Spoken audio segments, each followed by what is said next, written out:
Capricorn, hi, welcome to Mystic Queen PH at ito ang inyong energy update for August 16 to 31, 2025. So if you're interested in private readings, meron tayong link sa description at sa pinned comment, paka-check nyo na lang yung information kung paano mag-book for a private reading. And please subscribe to our channel to show your support. Like, share this video at comment na rin kayo kung kayo ay naka-resonate. Okay. So, Capricorn, tingnan natin. Meron tayong 50% discount ha sa tarot reading services kung gusto nyong mag-avail ng private reading, link on the description. Paalala lang na ang reading na to ay general reading, so hindi ito magre-resonate para sa lahat. Okay. Caps. What's the energy? August 16 to 31, Capricorn. Okay, Pluto, oh. Pluto in Capricorn. So much discipline. Okay. This is transformation, major change. Maari ngayon mas dinidisiplina mo yung sarili mo. Pwede kasing nung mga nakaraan, yung parang naging maluwag ka. Maluwag ka sa sarili mo. But now, you are bringing back that discipline, that authority in your life. Ninth house is about learning. This is also your belief system. So, pwede may nagbabago rin sa belief system mo. You are going through spiritual awakening. Marami kang realization sa buhay. Yung iba kasi sa inyo, marami nang pinagdaanan. Pero hindi pa rin natuto. So, ngayon, finally, natuto ka na. And that is going to bring you major transformation. Ayan. You have Tiwas. This is about leadership, victory, and courage. So, meron kang isa-celebrate. May milestone ka na na-achieve or ma-achieve ngayong second half ng August. Yung mga, even kahit yung mga maliliit na bagay na siniset mo na goals, yan. I-celebrate mo yan, small wins yan.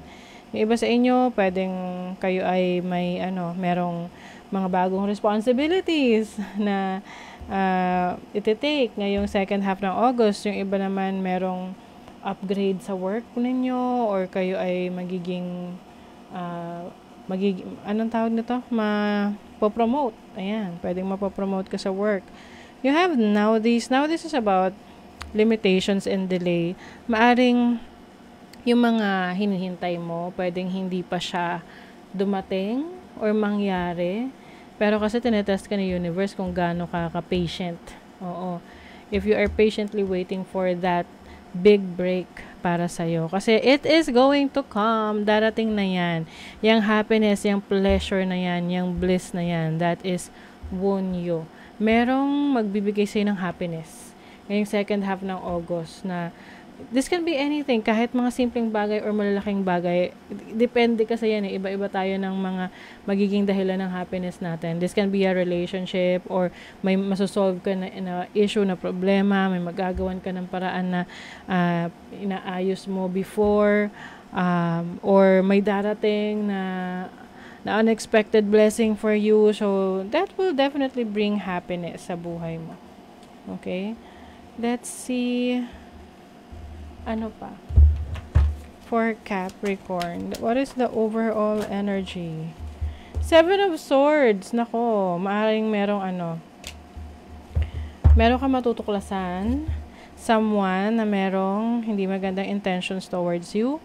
Or, yung iba naman, maaari kasi meron kayong ginagawang self-sabotage, Yung mismo kayo mismo yung nagpapahirap sa sarili ninyo. At yun yung babaguhin nyo ngayon. Okay? Let's see your challenge. The Knight of Pentacles. Ang challenge sa inyo is paano kung maging consistent. You have to be consistent in your efforts para yung resulta nun consistent din. Can be effort mo sa career mo, sa finances mo.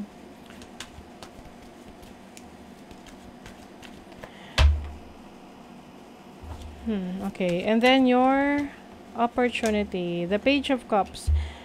Meron talagang magiging source of inspiration for you this week.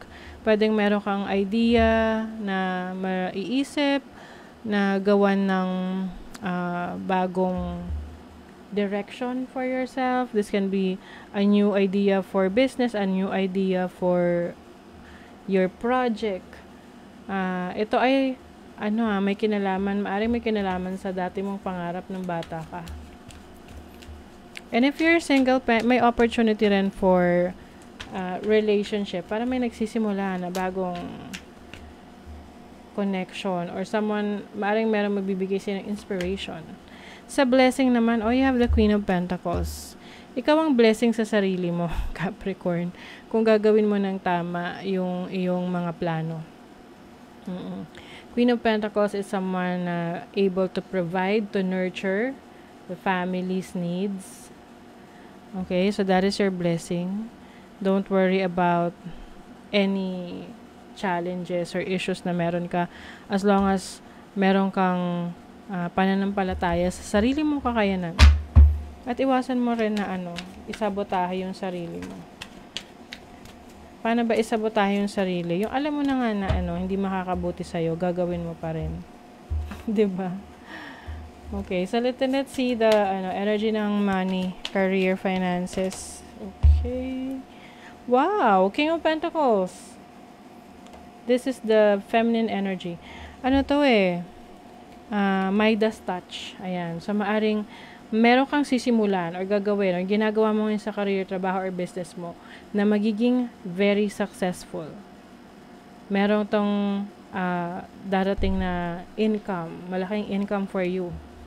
Wow, good news yan for Capricorns. And I think mas confident ka ngayon sa trabaho mo, sa career mo, kung ano man yung pinagkakakitaan mo ngayon. Kailangan lang may mga practical na actions ka na gagawin. And then, sa love life, you have the Emperor. So, sa love life, maaaring you are dealing with someone na control freak. Oo, parang kagaya mo rin, control freak. So, maaring pwede magkaroon ng conflict with someone if you're connecting with a person na gusto siya rin yung masusunod. No, kailangan, pagdating sa pakikipagrelasyon, give and take yan. And if you're single, maaring hindi ka interesado ngayon sa relasyon. Mas gusto mo na i-build ang empire mo. Mas gusto mong magpayaman muna. Let's see what else. Whoa, may adventure, may travel, may prosperity and comfort. Ang ganda nito. Meron ka may experience na comfort na kung saan pwedeng ngayon mo palang may experience. Let's say for example, makakapagbakasyon ka sa isang magandang resort, no? Na very comfortable. Yes, importante na competent ka. Importante na consistent ka sa mga actions mo para makukuha mo talaga yung resulta na gusto mo. Be careful sa mga taong nagtatry na i-control ang buhay mo. Kasi dyan, maaaring dyan magkaroon ng frustration, challenge, or tawag nito yung opposition or conflict with someone. Descendant is like your relationship with other people. Okay, so maaring meron kang pagtitibayan na relasyon. Pwedeng romantic relationship or your business relationship. Jupiter is here, may abundance, and then the 5th house, which is about your passion. So, Capricorn, kung wala kang libangan sa ngayon, maganda na magsimula ka magkaroon ng libangan or hobby. Kasi, maaring itong hobby na to ang magbibigay sa'yo ng success, ng abundance in your future, no, in your life right now. I think also, you will tap into your creative talents, no, creative skills mo. And itong creative talents and skills mo will bring abundance in your life. Let's see what else. Kindness. What if being kind to yourself really could change everything? Yes. Minsan kasi we become too hard on ourselves na tayo rin mismo yung nagbibigay ng pressure sa sarili natin. And yun yung parang mas nagpapabigat ng responsibilidad natin.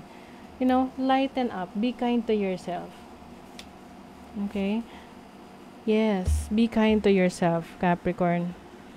So that is your reading. Thank you so much. See you again.